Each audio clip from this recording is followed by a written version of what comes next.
fue un profeta que trabajó para los dos reinos que había, porque él reveló acerca de lo que él vio en Samaria, capital del reino del norte, y Jerusalén, capital del reino del sur. Así que la mayoría de su ministerio fue antes de que el pueblo de Israel fuera llevado cautivo por Asiria. Tanto Isaías, tanto Miqueas, así como Oseas, estuvieron profetizando más o menos en el mismo tiempo. Fueron contemporáneos. Una cosa muy especial acerca de este profeta es que él profetizó durante un tiempo de intensa injusticia social. Había mucha corrupción en Judá cuando Dios levantó a este hombre. Cosas como, por ejemplo, los dueños de propiedades en su injusticia aún desalojaban las viudas que estaban desprotegidas. Los negociantes usaban balanzas y pesos engañosos para robarle al pueblo. Había una gran falta de integridad. Los ricos oprimían a los pobres.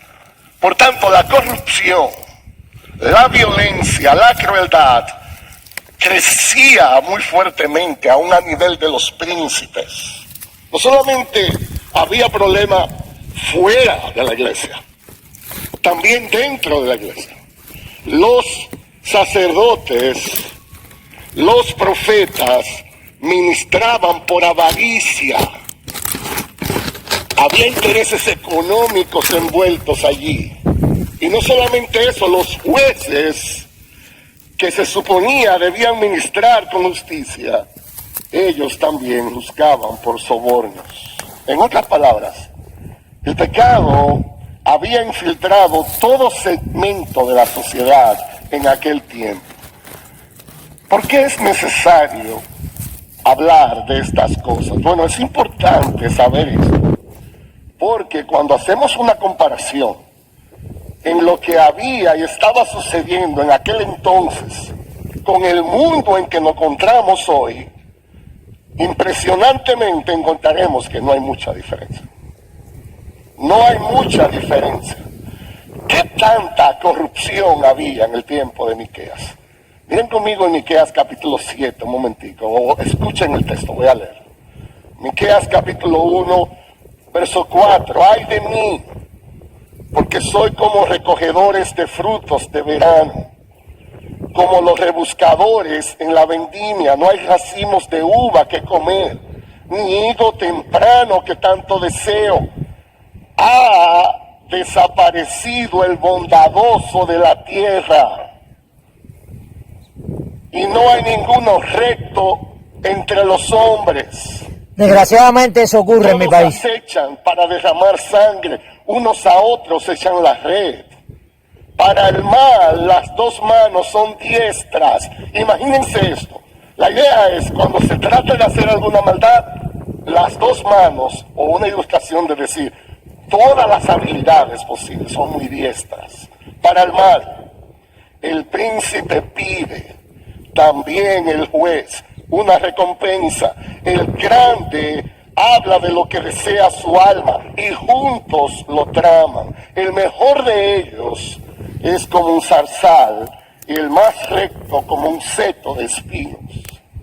El día que ponga tus centinelas, tu castigo llegará, entonces será su confusión. Yo no estoy leyendo el periódico de esta mañana. Yo estoy leyendo Miqueas hace muchísimos años. El pastor Miguel, que enseña una clase de Antiguo Testamento en el instituto, resume esto así, dice él: estaba todo el mundo corrompido. Estaba el príncipe corrompido, el más recto estaba corrompido, planeaban homicidio, cada uno tendía su propia red, así vivía la nación.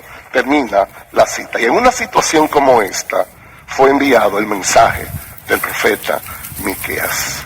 Inicialmente en nuestro texto, lo que encontramos son preguntas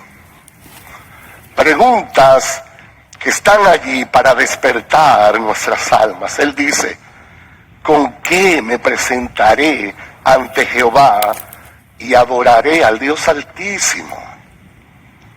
Dice el verso 8, ¿qué es lo que demanda el Señor de ti? Y esas preguntas son importantes porque reflejan algo. Miqueas está allí confrontando un mal muy común, aún en el día de hoy. Y el mal es este: creer que podemos vivir una vida de pecado y que luego, por cumplir algunos actos religiosos externos, uno puede creer que todo está resuelto. El mal que Miqueas está tratando de combatir es este: creer que podemos vivir una vida de pecado y que por cumplir algunos actos religiosos externos, todo puede quedar resuelto. Miqueas le habló al pueblo de esta manera porque él conocía muy bien el mal que hacían. Sabía que ellos no mostraban en la práctica un genuino amor por Dios. Miqueas le habló al pueblo de esta manera para tratar de que se dieran cuenta del mal que hacían. Miqueas le habló al pueblo de esta manera para que ellos reconocieran que una religión sin amor genuino a Dios no significa nada. Y las palabras de Miqueas de ese entonces también sirven hoy para recordarnos esa realidad. Dios no anda detrás de actos religiosos. Dios quiere nuestra devoción de corazón. La vida de religiosidad sin un real arrepentimiento no agrada a Dios. Por muy religiosos que seamos, si Jesucristo no reina en nuestro corazón, si el disfrute de Dios no es una pasión real dentro de nosotros, nada de lo que digamos, nada de lo que hagamos nos conducirá a un real acto de adoración a Él. El legalismo nos ciega y nos hace pensar que con llegar a la iglesia 2 o 3 veces por semana estamos cumpliendo con Dios. Nos engañamos creyendo que así podemos agradarlo. El legalismo nos ciega a la realidad de que la frialdad espiritual nos envuelve en justificaciones sin sentido, que nunca serán aceptables a Dios. Ese fue el caso del pueblo en aquel entonces. Ellos continuaban en su maldad y ellos pensaban que por cumplir ciertos actos rituales todo iba a estar bien. Dios entonces, en su infinita gracia, en su infinita misericordia, Dios nos ha declarado en su palabra lo que es bueno. Dios ha permitido que el evangelio de salvación venga a nosotros. Dios ha puesto su palabra a nuestra disposición para que aprendamos lo que tenemos que hacer para llegar a su presencia, para que podamos adorarle. La pregunta que realmente importa es esta: ¿qué demanda Dios de nosotros? ¿Qué demanda Dios de nosotros? Y esta mañana nos proponemos estudiar este texto de Miqueas capítulo 6 con el deseo primero de que Dios nos despierte internamente a una genuina adoración. La idea de traer el texto esta mañana es deseando que seamos librados de una vida desconectada que niega en la práctica el poder de Dios, la transformación que ese poder produce.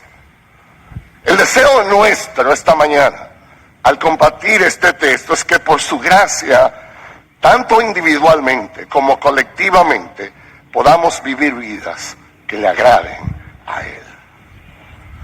¿Qué demanda Dios de nosotros?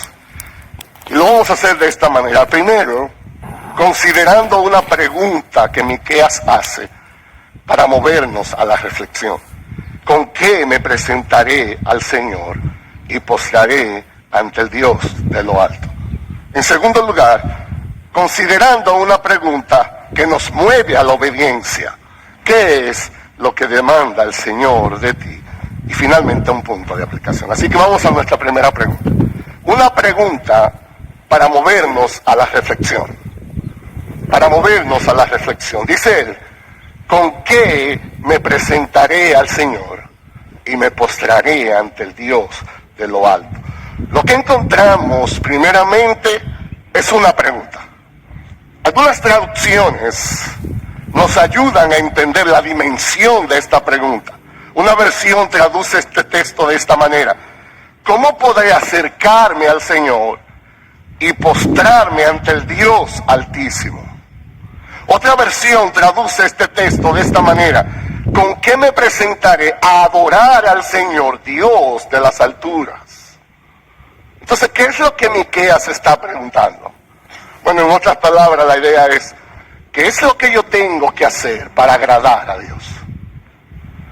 ¿Qué es lo que yo tengo que hacer en dependencia de su gracia para yo poder vivir más cerca de Él? Para yo poder más disfrutarle.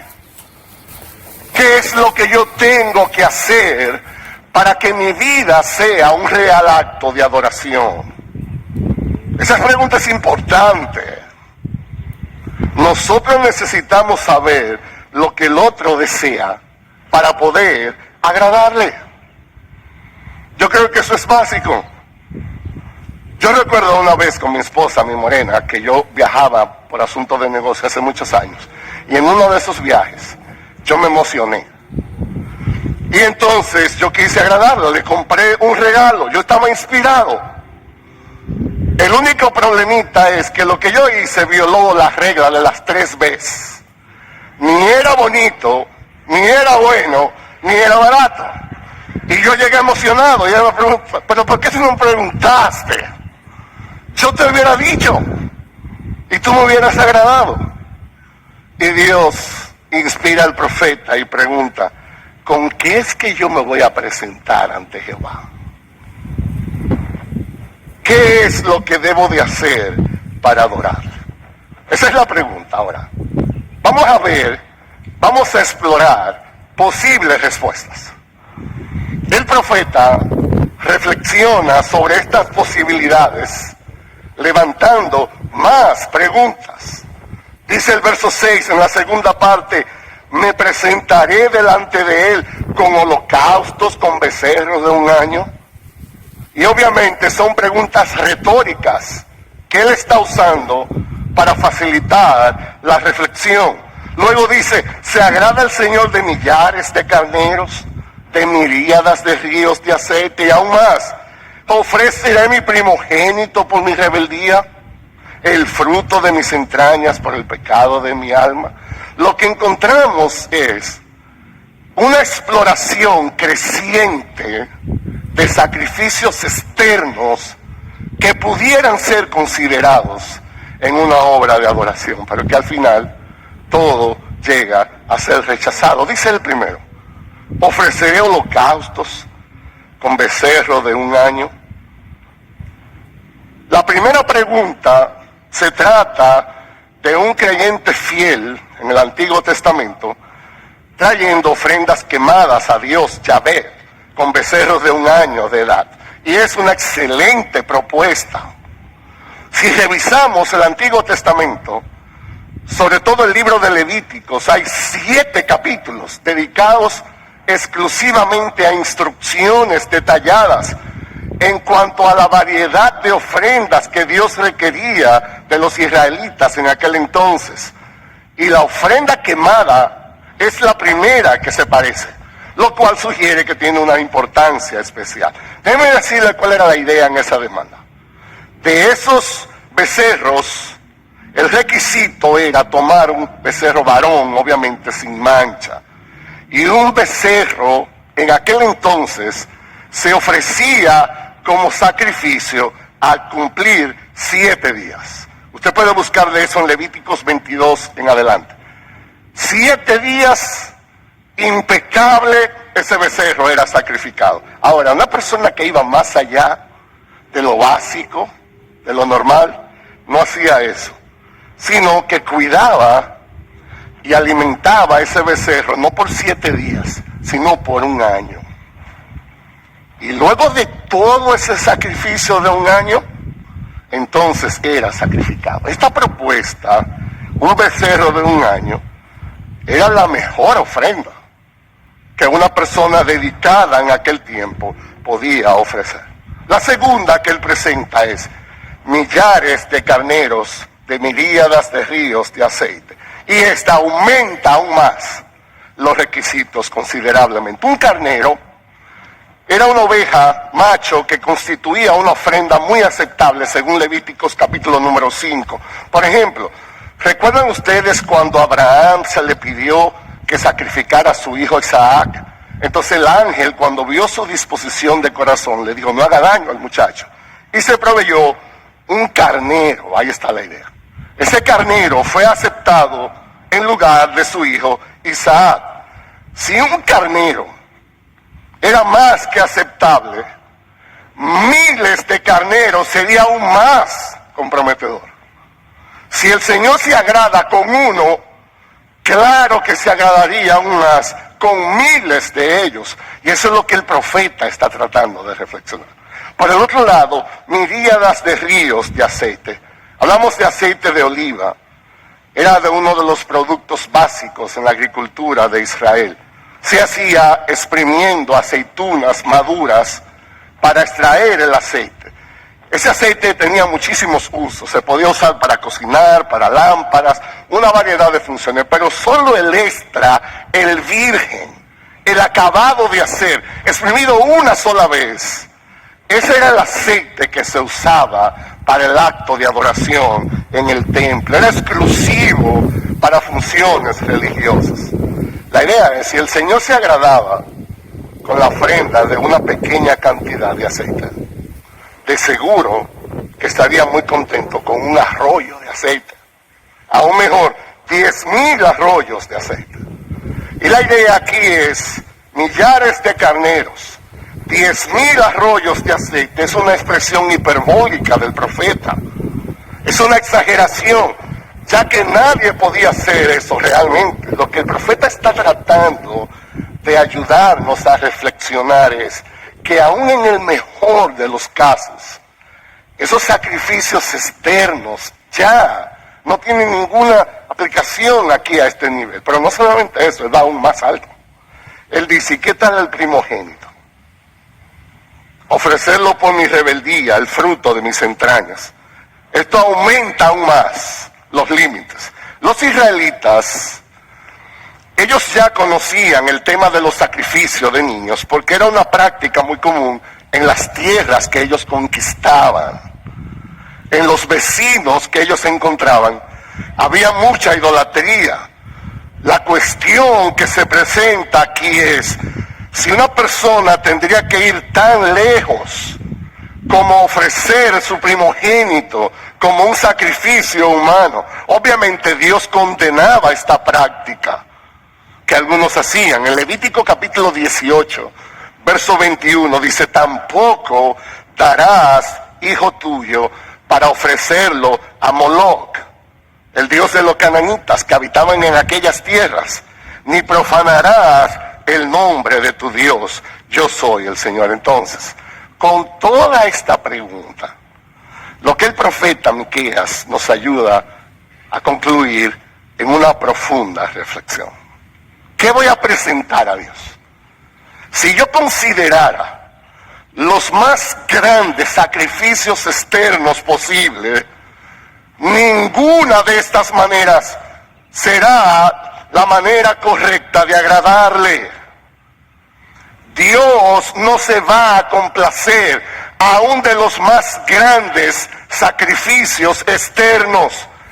Dios está mucho más interesado en lo que somos por dentro que en lo que hacemos por fuera.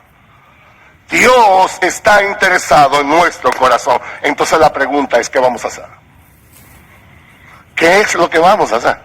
Y eso nos conduce a nuestro segundo punto. Así como el primero fue una pregunta para llevarnos a la reflexión, ahora Miqueas trae una pregunta para movernos a la obediencia. Movernos a la obediencia.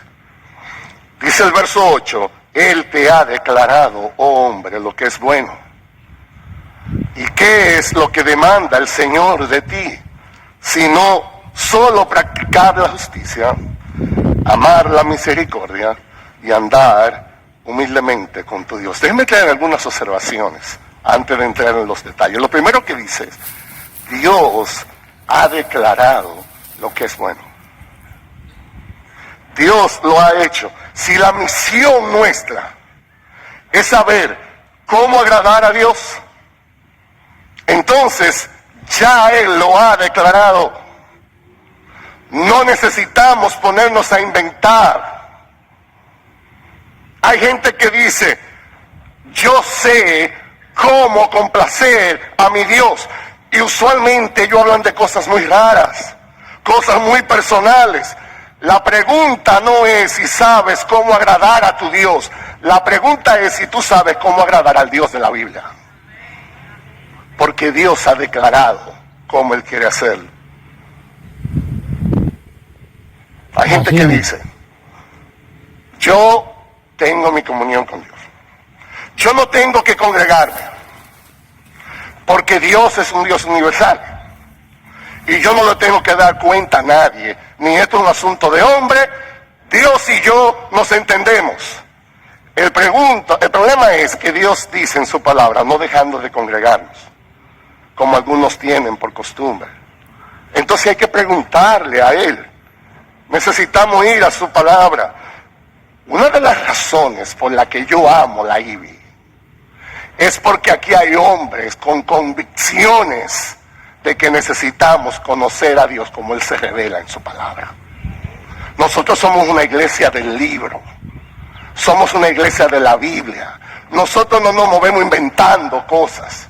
Queremos, anhelamos conocer más a Dios por la manera como Él se revela en su palabra.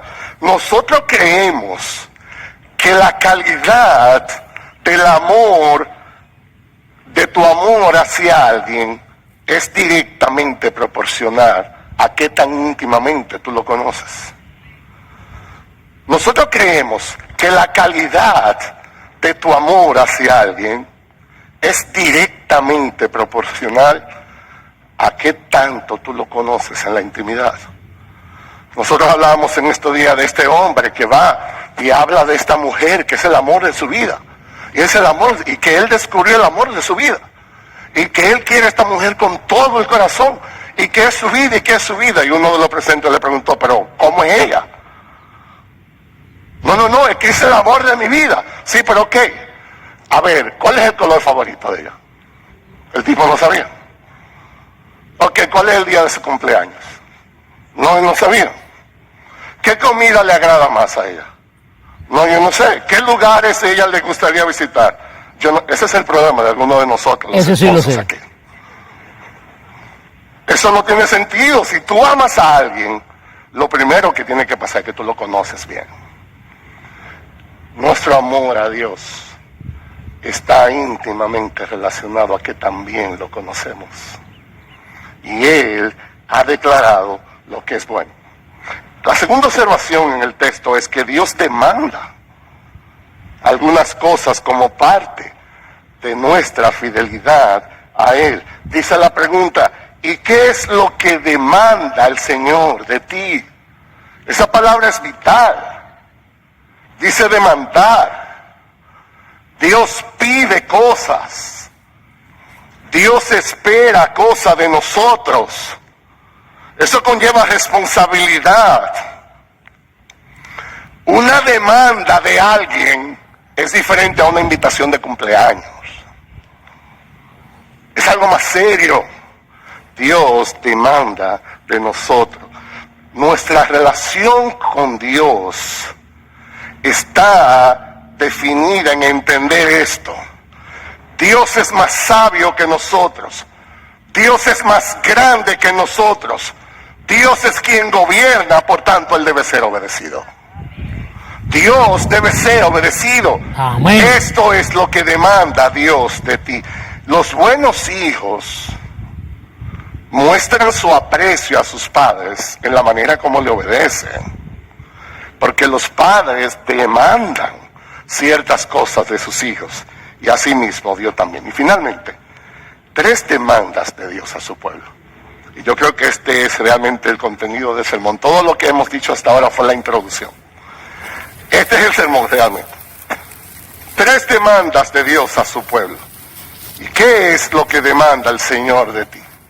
Sino solo practicar la justicia, amar la misericordia y andar humildemente con tu Dios. El pastor Charles Spurgeon, el famoso predicador, él decía con relación a este texto: aquí están los 10 mandamientos, porque los 10 mandamientos son una ampliación de este versículo.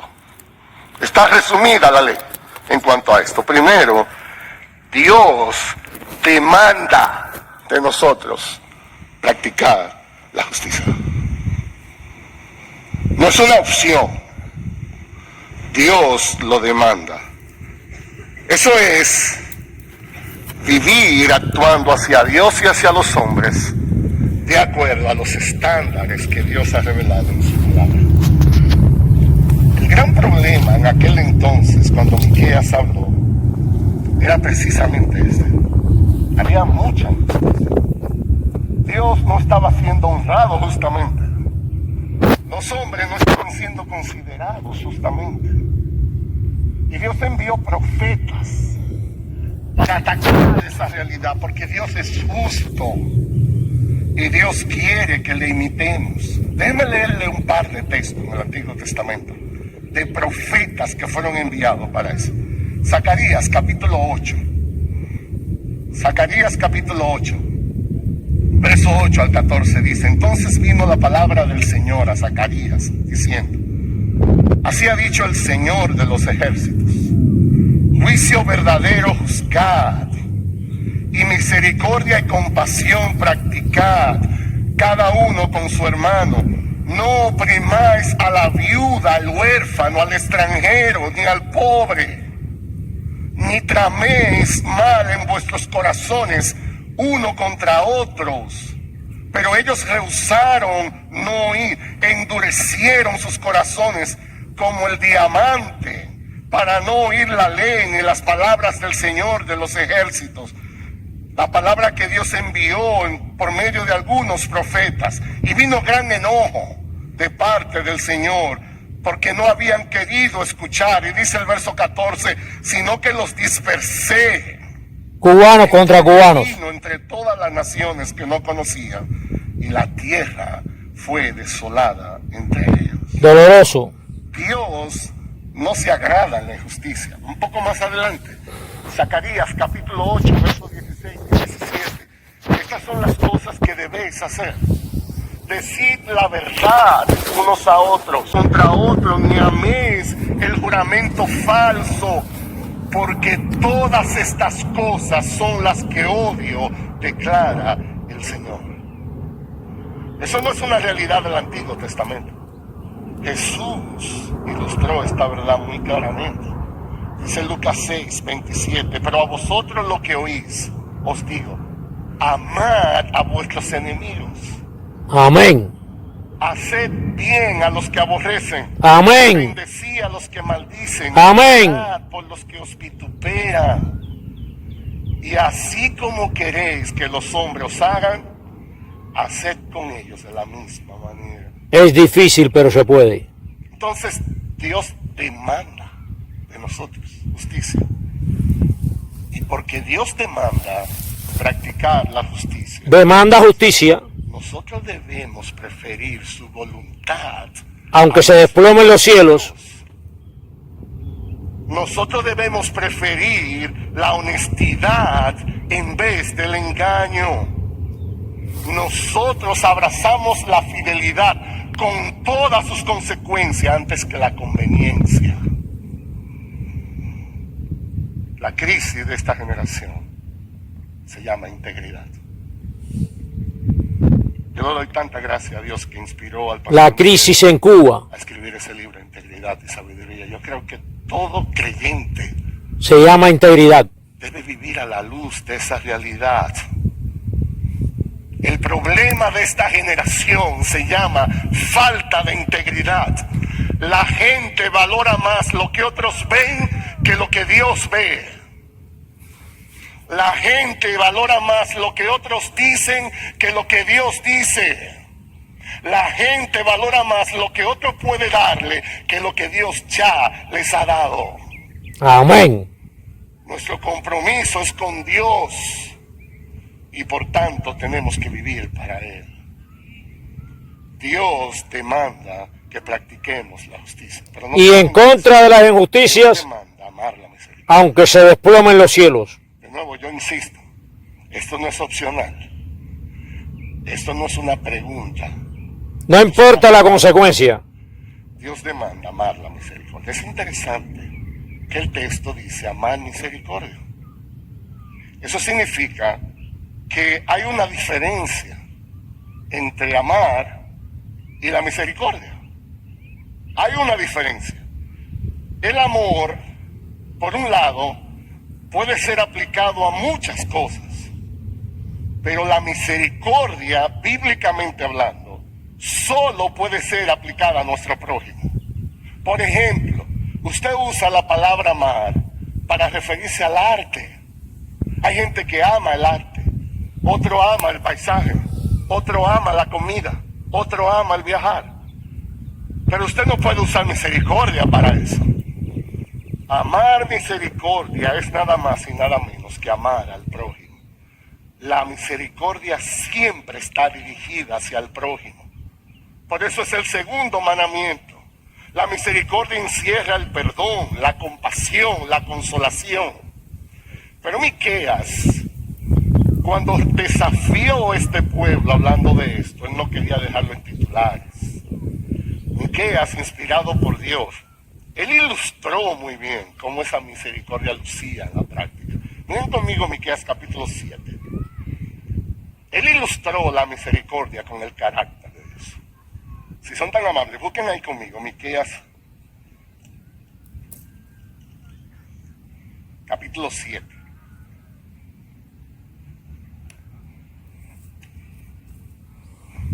Dice el verso 18 y 19. ¿Qué Dios hay como tú? ¿Qué Dios como tú? Que perdona la iniquidad y pasa por alto la rebeldía del remanente de su heredad. No persistirá en su ira para siempre. ¿Por qué? Porque Dios se complace en la misericordia. Volverá a compadecerse de nosotros. Hollará nuestras iniquidades, sí. Arrojarás a las profundidades del mar todos nuestros pecados. Dios se deleita en la misericordia. Dios se deleita en perdonar. Dios se deleita en consolar. Dios se deleita en que las relaciones puedan ser reconciliadas, no divididas.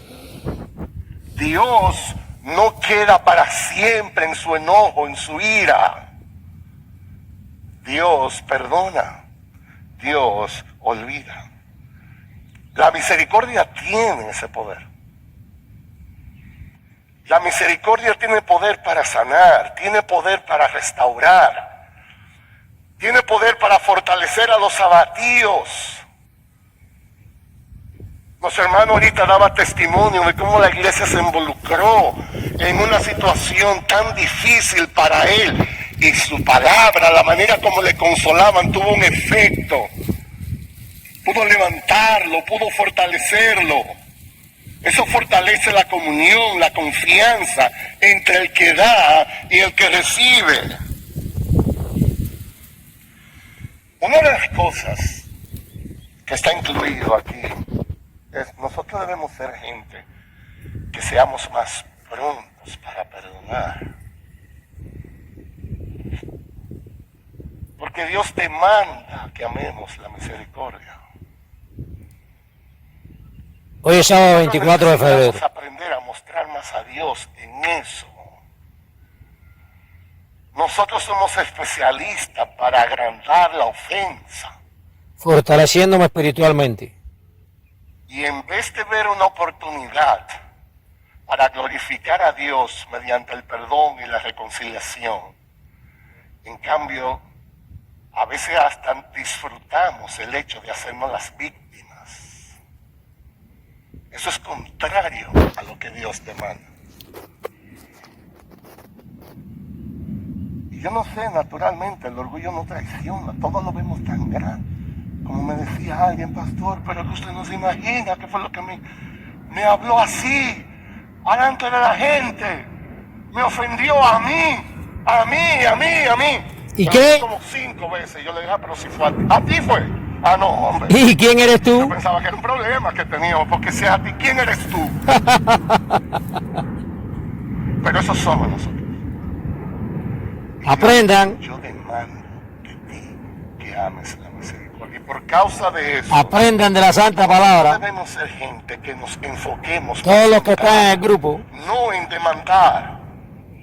Debemos ser gente que elegimos el perdón y no alimentar la amargura. Nosotros debemos ser gente que apreciemos nuestro llamado a vivir en comunidad y no aisladamente. Lo positivo. Porque las necesidades se conocerán cuando estemos en comunidad.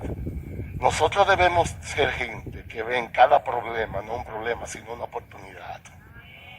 Porque Dios demanda la misericordia. Y finalmente, Dios demanda andar humildemente en su presencia.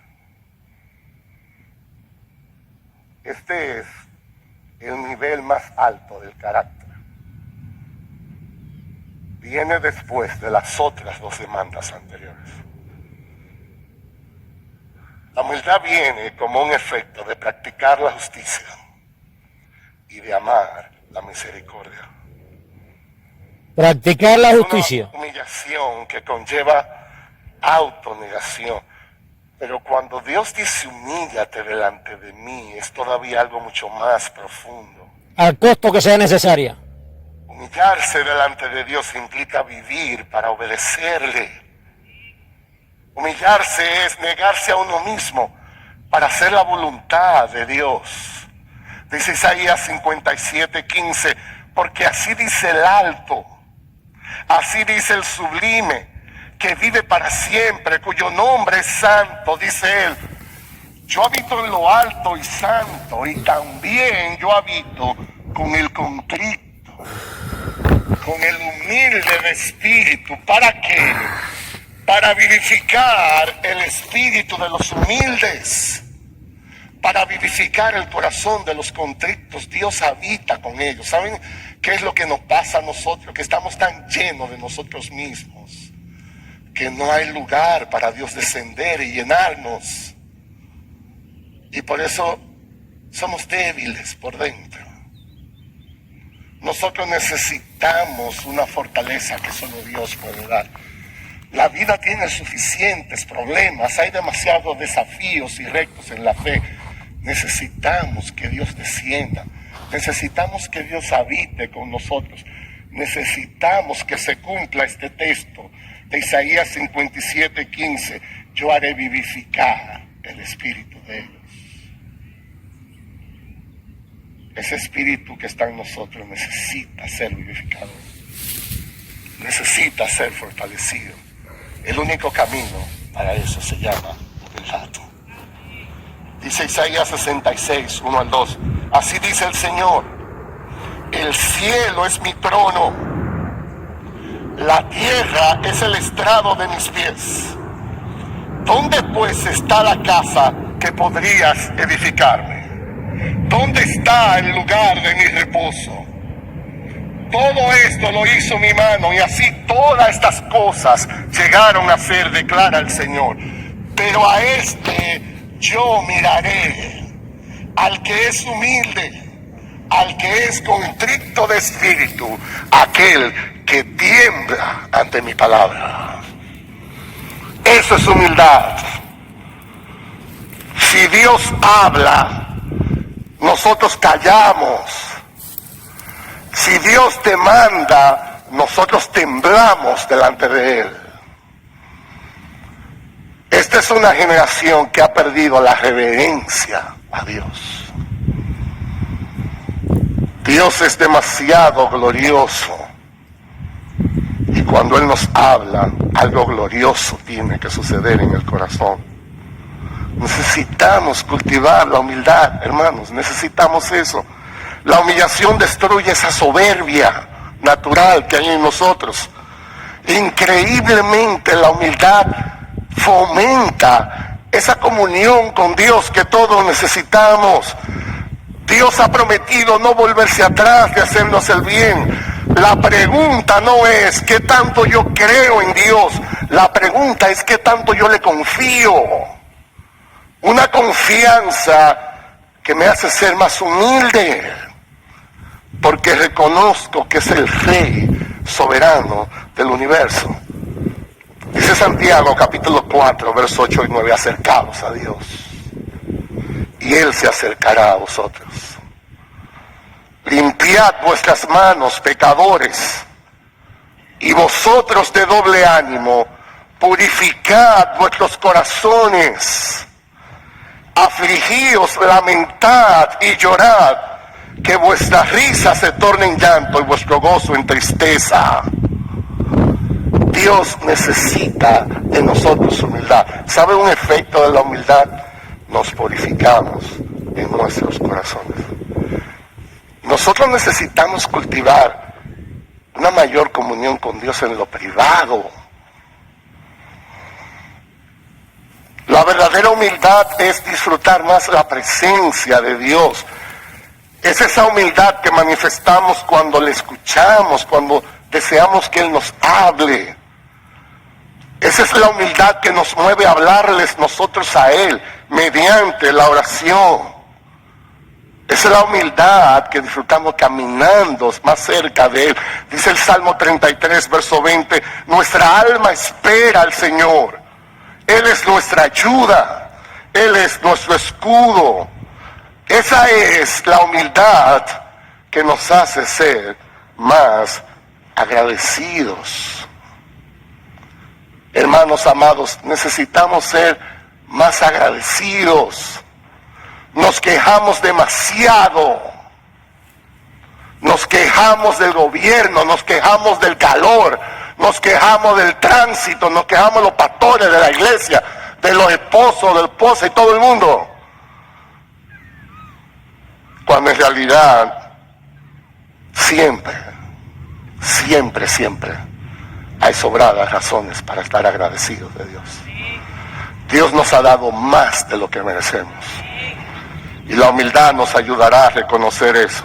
Entonces, porque Dios demanda andar humildemente, valoramos más el carácter por encima de la apariencia. Porque Dios nos llama a vivir humildemente, anhelamos ser fieles antes que famosos. Nos enfocamos más en lo que somos delante de Dios, mucho antes en lo que hacemos delante de los hombres. Anhelamos depender más de Él, no de nosotros mismos. Aprendemos a descansar más en sus promesas, a esperar en Él. Dice Miqueas 7:7, pero yo pondré mis ojos en el Señor. Yo esperaré en el Dios de mi salvación y mi Dios me oirá. Entonces aquí está la pregunta otra vez. ¿Cómo está tu vida privada con Dios?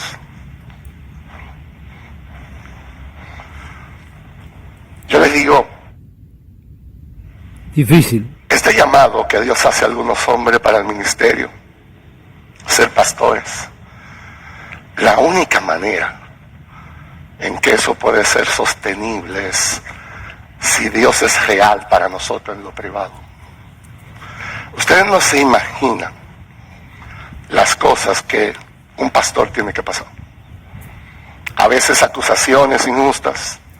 Y dice el pastor Miguel, si mi testimonio ni Dios puede defenderme, entonces mi palabra sobra. Porque Dios en privado sabe lo que hay. Eso es lo que sostiene una persona. Habrá muchas cosas que no podemos controlar.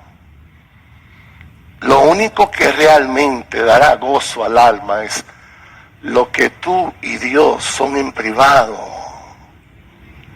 Esa es la real vida cristiana, lo que Dios es en privado. ¿Qué aprendemos de aquí entonces?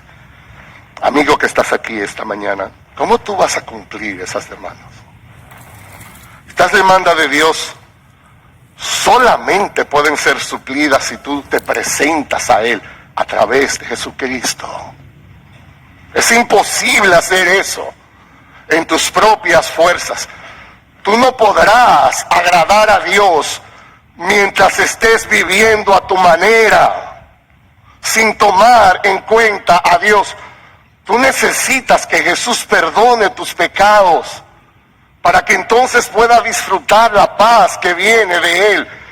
Todas esas demandas te condenan, porque tú no puedes cumplirla, por tanto tú necesitas a Jesús. Amigo que estás aquí o escuchas, tú necesitas a Jesús, tú necesitas arrepentirte de tus pecados. ¿Cuáles pecados? De no practicar la justicia, de no amar la misericordia, de no andar humildemente delante de Dios. Tú eres tu propio Dios. Y eso ofende grandemente al Dios glorioso del universo. Quizás hoy Dios te ha hablado para bendecirte. Sí me ha hablado. Si ese es el caso, no le cierres tu corazón a Dios. Responde a su llamado, ahí mismo donde estás. Pídele al Señor, ayúdame, ayúdame. Yo quiero vivir una vida que te agrade. Líbrame de mi incredulidad, líbrame de mis pecados, ayúdame a creerte. Dame la fe, dame el arrepentimiento para yo poder seguirte. La Biblia dice, hoy es el día aceptable. Hoy es el día de salvación. Y tú, hermano, que estás aquí y que escucha, la pregunta es, ¿cómo estamos agradando a Dios? ¿Cómo estamos agradando a Dios? Este texto nos desafía a revisar nuestra vida de fe. Dios no se agrada con sacrificios externos. Dios quiere la centralidad de nuestro corazón. ¿Con qué nos vamos a presentar delante de Dios? ¿Cómo nos vamos a acercar a Él para adorarle? Es reconociendo que las cosas externas no le agradan. Dios busca de nosotros más que rituales. Dios busca de nosotros que le demos el corazón. Amén. Tenemos que reconocer que el legalismo no le agrada. Eso es contrario a la gracia. Nadie puede cumplir la ley. Solo Jesús puede hacerlo. Por tanto, necesitamos descansar más en Él. Tenemos que presentarnos a Dios, reconociendo que Dios se complace cuando le imitamos en nuestro trato de justicia. Amén. Que Dios se complace cuando demostramos el mismo acto de misericordia que Él exhibió Amén. a todos aquellos que le rodean. Cuando vivimos completamente humillados a su voluntad. Amén. Reconociendo, arrepintiéndonos de nuestras faltas. Amén. Dios, en su infinita gracia y misericordia, nos ha declarado lo que es bueno. Dios ha permitido que el evangelio de salvación llegue a nosotros. Amén. Dios ha permitido que su palabra esté a nuestra disposición para que aprendamos lo que tenemos que hacer para llegar a su presencia. Que Dios nos ayude. Que amparados en su gracia, que es todo suficiente, podamos ser despertados a una genuina adoración. Que Dios nos ayude para que seamos librados de una vida que está desconectada de la realidad espiritual, que en la práctica niega su poder, que en la práctica niega la transformación que es necesaria. Que Dios nos ayude por su gracia, para Amén. que tanto individualmente como familiarmente como iglesia podamos vivir vidas que sean agradables a Él. Amén.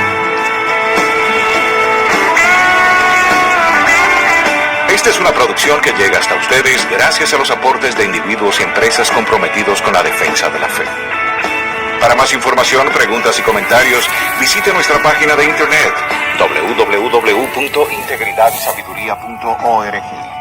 En esta página encontrará información sobre la... ¡Viva Cristo Rey!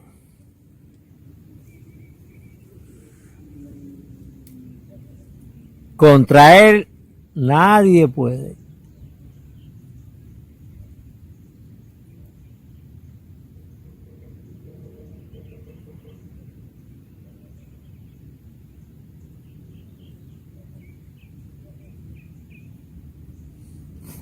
Este alimento espiritual cada día, principalmente cada sábado, me hace entrar fuerte en la próxima semana.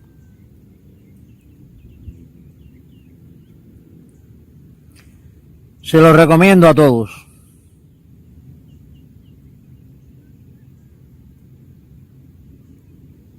Viva la libertad.